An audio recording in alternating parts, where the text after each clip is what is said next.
네, 오늘도 제가 토요일 사역 때문에 이렇게 피우다 녹화로 진행된다는 점 알려드립니다. 우리 같이 기도하심으로 피우다 시작하겠습니다.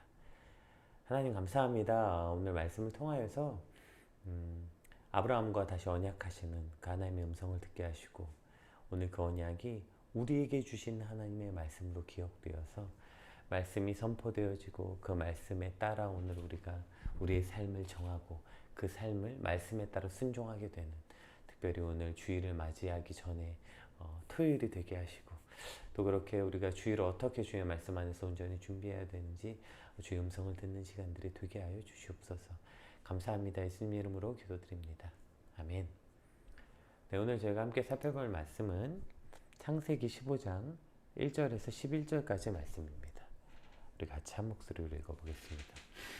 이후에 여호와의 말씀이 환상 중에 아브라함에게 임하여 이르시되 아브라함아 두려워하지 말라. 나는 내 방패요 너의 지극히 큰 상급이니라. 아브라함이 이르되 주 여호와여 무엇을 내게 주시려 하나이까. 나는 자식이 없사오니 나의 상속자는 이 다메섹 사람 엘리에셀이니이다. 아브라함이 또 이르되 주께서 내게 씨를 주지 아니하셨으니 내 집에서 길린 자가 내 상속자가 될 것이니이다. 여호와의 말씀이 그에게 임하여 이르시되 그 사람이 내 상속자가 아니라 내 몸에서 날 자가 내 상속자가 되리라 하시고 그를 이끌고 밖으로 나가 이르시되 하늘을 우러러 뭇 별을 셀 수 있나 보라. 또 그에게 이르시되 내 자손이 이와 같으리라. 아브라함이 여호와를 믿으니 여호와께서 이를 그의 의로 여기시고 또 그에게 이르시되 나는 이 땅을 내게 주어 소유를 삼게 하려고 너를 갈대아인의 우르에서 이끌어낸 여호와니라. 그가 이르되 주 여호와여 내가 이 땅을 소유로 받을 것을 무엇으로 알리이까. 여호와께서 그에게 이르시되 나를 위하여 3년 된 암소와 3년 된 암염소와 3년 된 순양과 산 비둘기와 집 비둘기 새끼를 가져올지니라. 아브라함이 그 모든 것을 가져다가 그 중간을 쪼개고 그 쪼갠 것을 마주 대하여 놓고 그 새는 쪼개지 아니하였으며 솔개가 그 사체 위에 내릴 때에는 아브라함이 쫓았더라. 아멘. 네. 그동안 이제 우리가 아브라함의 생애를 함께 쭉 살펴봤는데요. 본토와 친척 아비집을 떠나 그 가나안에 정착하기까지의 내용을 함께 살펴보았고, 특별히 이제 14장은 이제 강력한 그 북방의 4개 연합국과의 전쟁을 성공적으로 이제 이끌고 그 살렘 왕 멜기세덱으로부터 축복을 받는 내용을 이제 기록하므로 아브라함이 이제 성공적으로 가나안에 정착되었음을 이제 14장까지 기록하고 있어요. 그리고 이제 오늘 본문은 그렇게 이제 가나안에 정착되게 된 아브라함이 다시 하나님과 언약을 맺는 장면이 오늘 본문 15장 오늘부터 또 내일까지 말씀에 기록되어 있는데요. 어떤 신학자들은 아브라함의 생애를 언약의 생애라고 말할 만큼 하나님과 아브라함 사이에는 계속되는 언약들이 있습니다. 근데 그동안의 이제 언약들은 하나님께서 일방적으로 선언하시고 아브라함은 그걸 듣고 감사하고 경배드리는 것 스로의 언약이 기록됐다면 오늘 본문은 하나님이 일단 언약을 선언하시고 그에 따라 또 아브라함이 어떠한 반론을 펼치고 또 하나님이 응답하시고 또 확증을 요구하고 그래서 사실 여태까지 어떻게 보면 일방적인 언약의 광고였다면 오늘 본문에 주어진 이 언약은 어떤 상호 간의 작용, 그 어떤 상호 간의 서로의 어떤 이야기를 주고받는 그런 상호작용에 의한 언약의 형태인 것을 볼 수 있어요. 그것이 이제 오늘 본문에 등장했는데요. 한번 같이 볼게요. 우리 1절 한번 같이 살펴보겠습니다. 이후에 여호와의 말씀이 환상 중에 아브라함에게 임하여 이르되 아브라함아 두려워하지 말라. 나는 내 방패요 너의 지극히 큰 상급이니라. 이렇게 이제 표현되어 있어요. 그러니까 지금 아브라함이 큰 승리를 얻고 난 후였잖아요. 근데 두려워하지 말라. 나는 내 방패요. 이런 말씀이 있어요. 그러니까 이 말은 지금 아브라함이 두려워하고 있고 어떤 위협이 있어야 방패가 필요한 상황이야 하나님이 이런 말씀을 주셨다는 것인데 객관적으로 볼 때 지금 아브라함은 큰 승리를 얻었고 실제 전쟁에서도 크게 이겼고 또 그의 믿음과 신앙도 그 살렘의 왕 멜기세덱의 말을 청종하면서 세상과 타협하고 있지 않았던, 그러니까 지금 아브라함은 육적으로도 영적으로도 위기 상황보다는 아주 안정적이고 그 강한 시기에 주신 말씀이기 때문에 갑자기 두려워하지 말라 나는 내 방패요라는 게 조금 의아한 생각이 들기도 해요. 그래서 지금 이 말씀을 설명하기 위해서 그 어떠한 그 주석에는 지금 아브라함이 전쟁에는 승리했지만 이제 다시 연합군이 쳐들어오는 것이 두려워하고 있었다. 그렇기 때문에 이런 말씀을 주셨다. 또 어떤 경우는 오히려 지금 뭐 여러 가지가 너무 잘 되는 상황이라서, 왜 우리도 왜 갑자기 뭐든지 막 잘 되면 이상하게 불안하잖아요. 지금 아브라함이 그런 상황이었다, 이렇게 설명하기도 하고, 또 뭐 아브라함의 성공으로 인해 누군가의 시기와 질투, 또 다른 민족의 견제와 공격 속에 있었을 것이다 라고 예측하기도 해요. 아마 아브라함이 지금 물론 그런 모든 상황이었을 수도 있겠죠. 그 아브라함이 그래서 두렵고 지금 그런 방패가 필요한 상황처럼 보이기도 하지만, 오늘 본문에서 그 이유를 유추할 수 있어요. 왜 아브라함이 지금 두려워하고 있는지는 사실 이제 다른 건 이제 예측이고, 구체적으로 이제 본문에 등장하는 건 이러한 이유입니다. 2절 3절 읽어볼게요. 아브라함이 이르되 주 여호와여 무엇을 내게 주시려 하나이까? 나는 자식이 없사오니 나의 상속자는 이 다메섹 사람 엘리에셀이니이다. 아브라함이 또 이르되 주께서 내게 씨를 주지 아니하셨으니 내 집에서 길른 자가 내 상속자가 될 것이니이다. 그러니까 하나님의 언약에 대해서 지금 그 아브라함이 지금 그 약간 그 이 어투에서 느껴지시죠? 지금 불평과 원망이 들어있어요. 그러니까 아브라함은 단 한 명의 자식도 없이 죽어가고 있는, 이제 나이가 많이 들었으니까요. 그러한 자신의 불행을 지금 가슴 치면서 하나님께 지금 처절하게 고백하고 있는 거예요. 오늘 본문에 나를 강조하기 위해서 쓰인 이 아노키라는 단어는 앞서서 하나님이 나는 너의 방패여 너의 지극히 큰 상급이니라고 약속하셨던 하나님이 사용하신 나와 동일한 말이거든요. 그러니까 지금 이 단어는 하나님께서는 자식을 지켜주시고 많은 물질을 주셨지만 아직 나는 자식이 없습니다. 나는 자식도 하나도 없는 불행한 상황입니다. 이러한 자신의 불행한 모습을 강조하고 있는 것이죠. 분명히 나로 큰 민족을 이루시겠다고 약속하셨지만 이제 나는 자식이 없이 늙어가고 있습니다. 그래서 이 다메섹 사람 엘리에셀, 여기서 엘리에셀에 관하여서는 뭐 여러 의견이 있는데, 그래 주로는 그가 종이었고 다메섹에서 이제 길러졌던 종이었고, 그가 종의 신분에도 불구하고 신실해서 아브라함의 모든 종을 관리하는 청지기가 되었고, 나아가서 아브라함의 모든 재산을 상속받을 수 있는, 그래서 노년에 아브라함을 부양할 만큼 위치에 이르렀을 것으로 이제 엘리에셀을 그렇게 해석합니다. 자, 어쨌든 이 엘리에셀, 비록 친자식은 아니었지만 자신의 후계로서 이 엘리에셀을 삼을 것이다, 이렇게 지금 말하고 있고, 이것을 지금 매우 원망하는 어투로 하나님의 지금 저 언약을 믿지 못하는 불신의 모습으로 말하고 있는 것이죠. 그러니까 지금 아브라함의 두려움의 시작은 후계가 없다, 더 나아가서 하나님의 언약과 말씀을 믿지 못하는 데서 시작됐음을 알 수 있어요. 지금 상황적으로는 뭐 너무 잘 나가고 잘 되고 있죠. 누구도 이기지 못한 그 위대한 업적을 이루었고, 그가 굉장히 안정적인 상황에 있어요. 그러나 하나님께서 분명히 나로 큰 민족을 이루겠다고 말씀하셨는데 내게 후사가 없어요. 나는 자식도 한 명도 없어요. 이 당시에 자식이 없다는 것은 큰 불행이었거든요. 물론 지금도 그렇지만 그러니까 하나님의 말씀이 언제 이루어질지 모르겠고, 이제 나는 나이가 많이 들어서 거의 체념하고 거의 포기하는 거죠. 이제 끝났습니다. 그러니까 나는 이미 나이가 많은 노년이고요. 제 인생은 자식 한 명 없는 노년으로 이제 끝나가고 있습니다. 그래서 후사를 이미 엘리에셀로 아브라함이 정해버린 거죠. 즉 하나님의 말씀을 믿지 못하는 것이죠. 그러니까 하나님의 말씀을 믿지 못한다는 건 하나님을 믿지 못하는 거잖아요. 여러분, 우리가 야 내가 네 말을 어떻게 믿어? 이 말은 그 말을 못 믿는다는 말이 아니라 야 내가 너를 어떻게 믿어? 이 말과 같은 말이죠. 게다가 하나님은 말씀이시다, 이런, 근데 그 말씀을 못 믿겠다는 건 하나님을 못 믿는 거죠. 결국 지금 아브라함의 두려움의 근원은 하나님을 믿지 못하기 때문이었구나, 이것을 우리는 알 수 있어요. 그러니까 지금 이 두려움의 근원이 하나님을 믿지 못하기 때문에 지금 일어난 일이라는 것을 우리는 기억해야 되는 것이죠.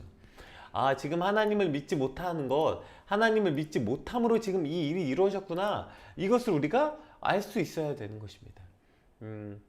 그러니까 이 하나님을 하나님을 믿지 못해서 이루어진 이 말씀, 하나님을 믿지 못해서 이루어진 이 일이 사실은 우리 삶에도 마찬가지 아니에요. 가끔 제가 제 아들을 보면 아 진짜 믿음이 이런 거구나 생각할 때가 있어요. 이제 제 아들이니까 엄청 에너지가 넘쳐요. 그러면 이제 저를 보면 막 침대 같은 데서 그냥 막 과감 없어요. 그냥 막 저를 향해서 그냥 막 뛰어내리거든요. 갑자기. 그러니까 제 아들은 저한테 뛰어내릴 때 내가 자기를 놓칠 거라는 일말의 의심이 없어요. 주저없이 자기 몸을 저한테 던져요. 그러니까 그 얼굴을, 그러니까 저를 향해서 그 막 높은 곳에서 막 뛰어내려요. 침대 위에서도 뛰어내리고 막 뭐죠, 소파 난간을 붙잡고도 그냥 저를 향해 아빠 이러고 그냥 뛰어내려요. 그때 그 얼굴이나 눈빛에는요 조금도 두려움이 없어요. 눈 하나 깜짝하지 않아요. 오히려 제가 두려워요. 제가 그렇게 온몸을 걔가 던질 때, 와, 내가 못 받으면 어떡하지? 저러다 내가 떨어뜨리면 어떡하지? 제 아들은 저한테 온몸을 그냥 다 의지해서 던지거든요. 오히려 제가 못 받을까 봐 내가 두려워요. 그러니까 제 아들이 저에게 자신의 온몸을 던질 때 그건 이제 더 이상 제 아들의 문제가 아니라 내 문제예요. 내 문제. 어쩌면 하나님을 의지한다는 것, 하나님께 의탁한다는 것은 저런 게 아닐까요? 조금도 하나님이 나를 받지 못할 거란 조금의 일말의 의심도 없이, 그냥 두려움 없이 그냥 온 몸을 집어 던지는 것, 저것이야말로 하나님을 진짜 의지하는 거 아닐까? 저것이 믿음 아닐까? 가끔 그런 생각을 하게 돼요. 근데 이 아이가 크겠죠? 그러면서 넘어지는 경험도 하게 되고, 아빠가 천하무적이 아니라는 것을 알게 되고 의심하기 시작하게 될 때 더 이상 저 아들은 저에게 저렇게 몸을 던지지 않을 것입니다. 지금 아브라함이 내일 죽을 것도 아니잖아요. 마치 오늘이 자신의 인생의 마지막 날인 것처럼, 결국 나는 후사가 없어서 망했구나, 그러니까 이제 마치 죽을 날을 받아놓은 사람처럼, 그렇게 인생이 끝날 날이 얼마 남지 않은 것처럼 그렇게 지금 말하고 있는 오늘 아브라함의 모습을 볼 수 있어요. 여러분, 우리가 이제 창세기를 통해서 계속 보잖아요. 아브라함은 아직 끝나지 않았잖아요. 아브라함을 통해서 수많은 일들이 일어나잖아요. 그런데 아직 오지도 않을 미래를 자신의 미리 속단하고, 그 속단 안에서는 이미 하나님이 하신 말씀에 대한 조금도 기대와 믿음이 없어요. 그러니까 두렵죠.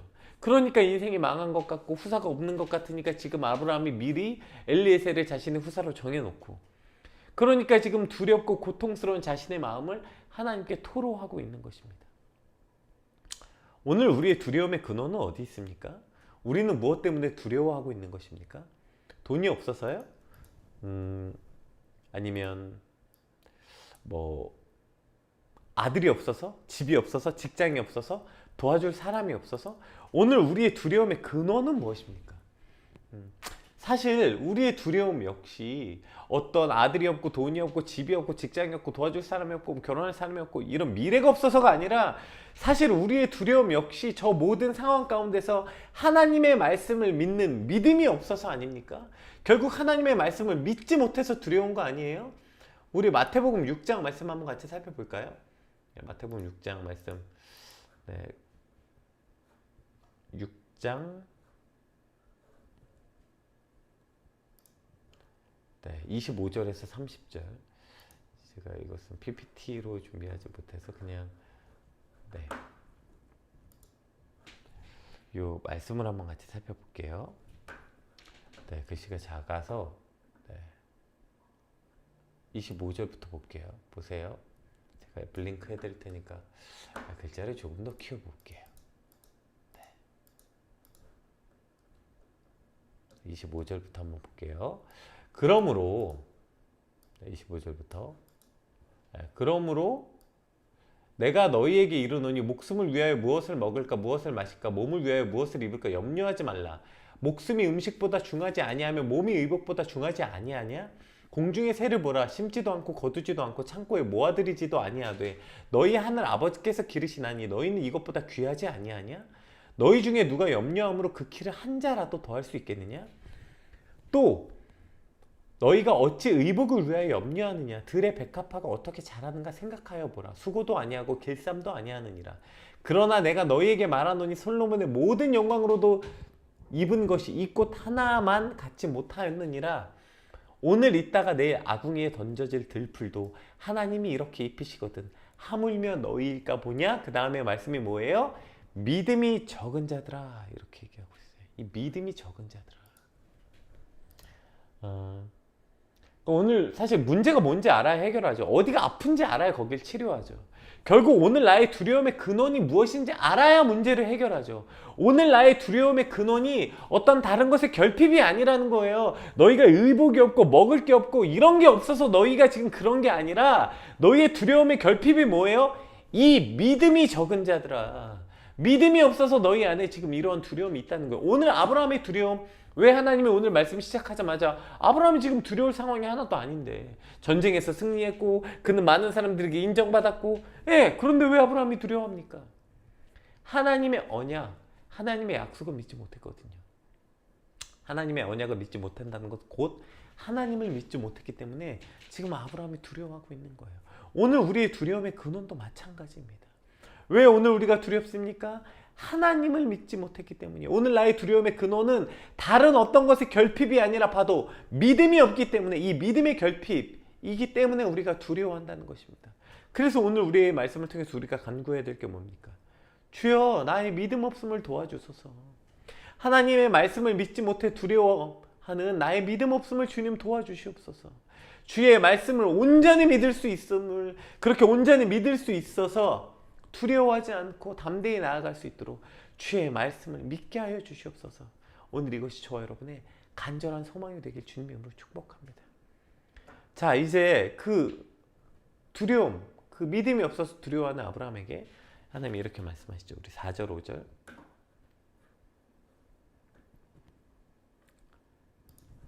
4절 5절 한번 같이 살펴보겠습니다.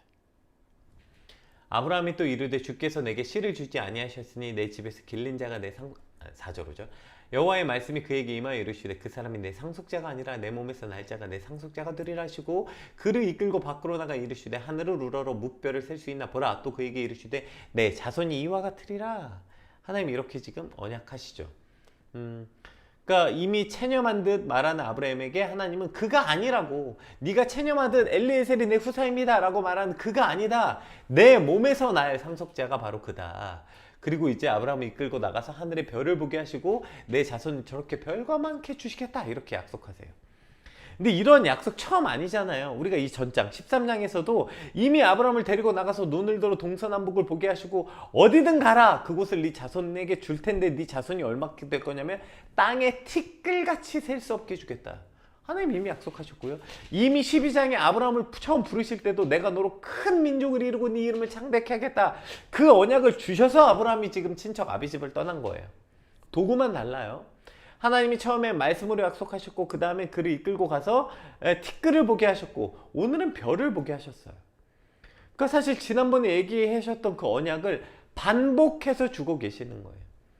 저희가 지난주에 이 노아에게 반복적으로 주시는 하나님의 이 축복의 음성에 관해서, 그래서 이 반복의 은혜에 대해서 한번 나눈 적이 있죠.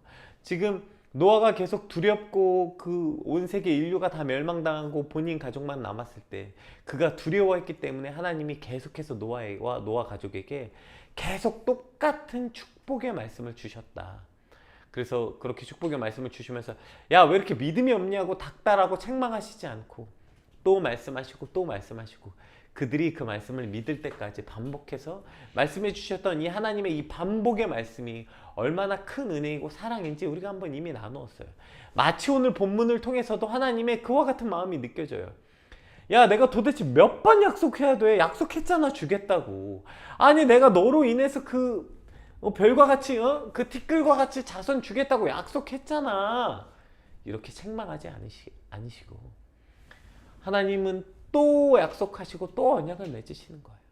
이미 그렇게 약속하셨음에도 불구하고 내가 말로 해서 못 믿어? 야, 그래서 내가 티끌 보여줬잖아. 야, 모래 못 믿어? 그러면 또 별을 보여주시고 또 약속하시고 또 언약하시는 하나님의 이 놀라운 은혜와 오래 참으심을 보게 되죠. 이것이 오늘 하나님의 놀라운 은혜입니다. 근데 보세요. 이 놀라운 하나님의 이 반복의 은혜가 어떠한 결과를 가져오는지 6절 7절 한번 읽어볼게요. 아브라함이 여호와를 믿으니 여호와께서 이를 그의 의로 여기시고 또 그에게 이르시되 나는 이 땅을 내게 주어 소유를 삼게 하고 너를 갈대 우르에서 이끌어낸 여호와니라. 이거 계속 하신 말씀이죠. 근데 보세요. 갑자기 하나님이 여태 계속 말씀하셨는데 못 믿던 아브라함이 갑자기 여호와를 믿으니 여호와께서 이를 그로 여기시고 그의 의로 여기시고 이러는 거예요. 이 아주 유명한 고백이죠.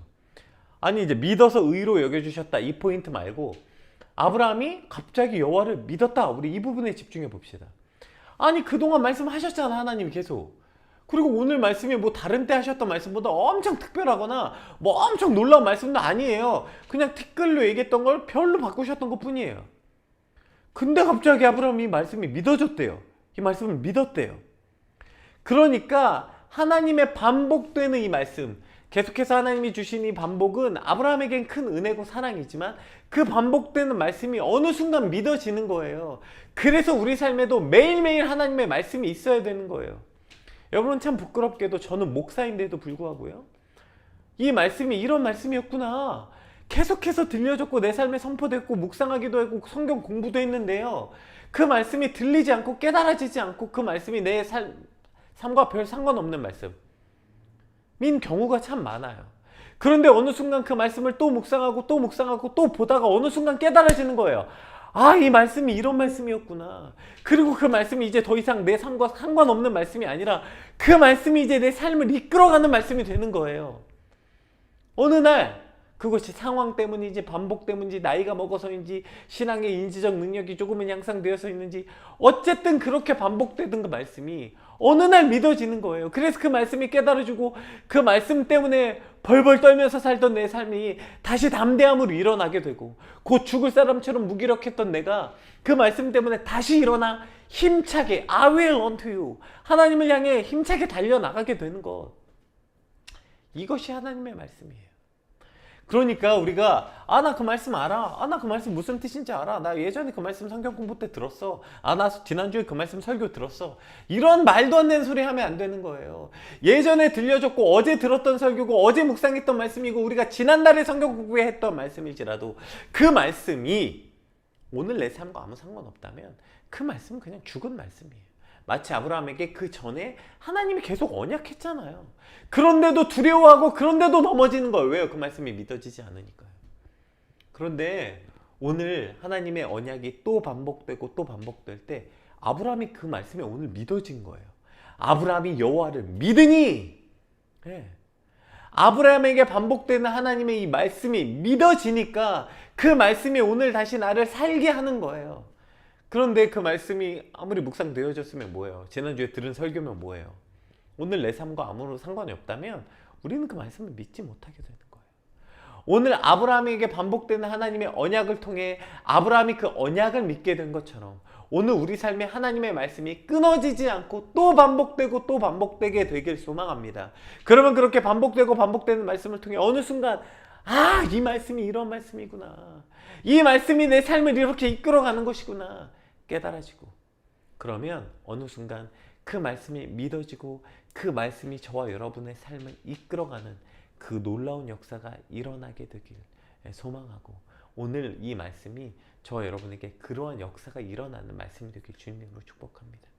그래서 우리 삶에 이렇게 주의 말씀이 또 반복되고 반복돼야 하고 매일매일 우리 삶에 이 말씀이 선포돼야 하는 것입니다. 우리 8절에서 11절 한번 같이 살펴보겠습니다. 그가 이르되 주 여호와여, 내가 이 땅을 소유로 받을 것을 무엇으로 알리이까? 여호와께서 그에게 이르시되 나를 위하여 3년 된 암소와 3년 된 암염소와 3년 된 수장과 산 비둘기와 집 비둘기 새끼를 가져올지니라. 아브라함이 그 모든 것을 가져다가 그 중간을 쪼개 그 쪼갠 것을 마주 대어 놓고 그 새는 쪼개지 아니하였으며 솔개가 그 사치 위에 내릴 땐 아브라함이 쫓았더라. 네. 이제 분명히 그 언약을 믿었다고 기록하고 이제 그 언약을 의로 여겨주셨는데 갑자기 아브라함이 믿지 못하는 것처럼 8절에 내가 무엇으로 알겠습니까? 이렇게 말해요. 주 여호와여, 내가 이 땅이 소유로 받은 것을 무엇을 알겠습니까? 마치 증거를 내려놓는 식으로 나는 못 믿겠으니까 증거를 주세요, 이런 식으로 지금 기록된 것처럼 보여요. 그러나 지금 아브라함이 하나님께 드린 이 질문은 오히려 불신앙의 표현이 아니라 믿음의 증거예요. 그러니까 여기서 무엇으로 라고 표현된 이 표현이 뺀마라는 단어거든요. 그러니까 직역하면 무엇 안에서 혹은 무엇에 의해서 라는 뜻이에요. 그러니까 지금 하나님이 행하실 일에 대해서 구체적인 내용을 묻고 있는 거예요. 우리가 어떤 사람 지나가다가 야 오랜만이다, 야 언제 밥 한번 먹자, 그런 말 있잖아. 야 오랜만이다, 야 다음에 연락해, 이렇게 하고 지나갈 때 그 말에 대해서 아무런 기대와 어떤 소망이 없고 안 믿으니까 그냥 그렇게 지나가는 거야. 그래 안녕, 야 오랜만이다, 다음에 밥 한번 먹자, 그래 밥 한번 먹자, 이 지나가는 건 그 말에 아무런 기대가 없기 때문이에요. 우리가 진짜 그 말에 기대가 있고 소망이 있으면 물어보겠죠. 그래? 언제 먹을 건데? 어디서 만날 건데? 야, 전화번호가 뭐냐? 이렇게 묻는 거예요. 근데 진짜 그 말에 아무런 기대가 없을 때 묻지 않게 된다고요. 오히려 지금 아브라함의 이 질문은요, 이런 거예요. 진짜 그 말이 믿어지고 그 말이 이루어지길 원한다면, 그래, 언제 먹을 건데, 언제 거줄까, 어디서 만날까, 이러한 표현같이 지금 아브라함이 여기서 증거를 구하는 것은 약속 자체에 대한 불신에 대한 동기가 아니라 오히려 그 반대로 그 말씀에 대한 기대와 소망 때문에 하나님 언제요? 어떻게 이루어질 건데요? 그 일이 어떻게 이루어질 건데요? 라고 묻고 있는 거예요. 그러니까 하나님 그 말씀 언제, 저는 그럼 뭘 하면 되는데요? 이런 질문과도 같으죠. 그러니까 하나님이 그 다음에 그래, 그러면 너는 이것을 준비하고 이렇게 그것을 쪼개고 이렇게 해서 붙이고, 하나님이 그 다음에 할 일을 알려주시는 거죠. 그럼 그 음성을 듣는 아브라함이 얼마나 기대에 차고 기쁨에 차서 그 일을 준비하고 행했겠습니까? 오늘 우리에게 하나님이 선포된 이 말씀도 이와 같길 소망합니다. 우리에게 선포된 말씀이 그래요 하나님, 그래요, 뭐 언젠간 내 삶에 이루어지겠죠. 저도 제 삶에 하나님의 이 말씀이 언젠간 이루어지길 원해요. 마치 다음에 밥 한번 먹자, 이러한 아무런 기대와 소망도 없는 말씀, 죽은 말씀이 아니라 오히려 그렇게 말씀이 선포될 때 하나님이 두려워하지 마라, 내가 네 방패가 되겠다 말씀하실 때, 그래요 하나님, 어떻게 해요? 언제요? 그럼 제가 뭘 하면 될까요? 이렇게 적극적으로 그 말씀 앞에 나아가서 그 말씀대로 살려면, 이 말씀이 오늘 제 삶에 이루어지려면 제가 어떻게 해야 되는데요? 이렇게 물을 때 하나님께서 그래, 이렇게 준비하고 저런 걸 준비하라, 이렇게 말씀하시고 우린 그 말씀을 기쁨으로 준비하는 삶, 이것이 하나님의 말씀을 온전히 받는 우리의 태도고, 그 말씀을 하나님께 다시 이루어지는, 제가 아까 오늘 개학이 뭐라 그랬어요? 그동안의 하나님의 언약은 마치 그냥 하나님의 말씀하신 아브라함이 네 감사합니다, 뭔가 이렇게 일방적인 관계였다고요. 근데 오늘 언약은 진짜 맨투맨으로 하나님이 그래, 내가 다시 너에게 이렇게 할게, 내가 나가서 별들을 봐봐, 이렇게 할게. 아브라함이 그래요? 그럼 그 말씀 어떻게 이루어지는 건데, 언제 하는 건데, 전 뭘 할까요? 그래, 그럼 너는 가서 솔개를 주면 너는 가서 비둘기를 이렇게 쪼개고 이렇게 해서 숫 양과 산 비둘기와 3년 된 암 염소를 가져와 가지고 이렇게 돼. 그래요, 그럼 이렇게 할게요. 마치 지금 하나님의 말씀이 그냥 떨어지고 그냥 네네 끝나버리는 게 아니라, 다시 마치 계속 교통, 하나님이 말하고 그럼 그것을 준비하고 다시 묻고, 그럼 하나님 그럼 이렇게 하라고 말씀하시고 그럼 이렇게 하고, 이것이 하나님의 말씀이 선포되고 우리 삶에 우리 말씀이, 하나님의 말씀이 정말 살아 역사하는 프로세스라는 거예요. 말씀이 선포되고 그럼 그냥 무기력하게 이렇게 끝나는 게 아니라, 그럼 어떻게 할까요? 하나님, 그럼 저는 오늘 어떻게 할까요? 그래, 너 이렇게 해볼래? 저렇게 해봐. 그래요 하나님, 그럼 제가 이렇게 할게요, 저렇게 할게요. 그 하나님의 말씀이 살아계셔서 우리의 말씀 가운데, 오늘 우리 삶 가운데 그렇게 이루어져 가는 과정이어야 된다는 것이죠. 즉 하나님께서 말씀하시고 우리는 순종하고 움직이게 되는, 그래서 그러한 하나님의 말씀이 저와 여러분의 삶을 통해서 살아 움직이는 그러한 오늘, 그러한 주말이 되길 소망합니다. 오늘 우리 받은 말씀 놓고 함께 기도합시다. 오늘 우리 삶의 모든 문제와 이 두려움은 하나님의 말씀이 없고 그 말씀이 믿어지지 않아서, 그리고 그 말씀이 우리 삶에 조금도 움직여지지 않는, 아무런 기대와 소망이 없는 그래 다음에 밥 한번 먹자, 주님, 이렇기 때문입니다. 오늘 주의 말씀이 내 삶에 계속되게 선포되어지고, 그래서 그 말씀이 믿어질 때 우리의 그 모든 두려움이 변하여 기쁨과 소망이 되고, 기쁨과 소망을 가지고 주님, 오늘 저는 뭘 해야 될까요? 그렇게 기쁨과 소망으로 움직이게 되는 그러한 저와 여러분 되시길 주님의 이름으로 축복하고, 또 그러한 주일이 되길 위해서 오늘을 우리가 움직이게 되는 오늘이 되길 소망합니다. 우리 주신 말씀 붙잡고 함께 같이 기도하겠습니다. 기도합시다.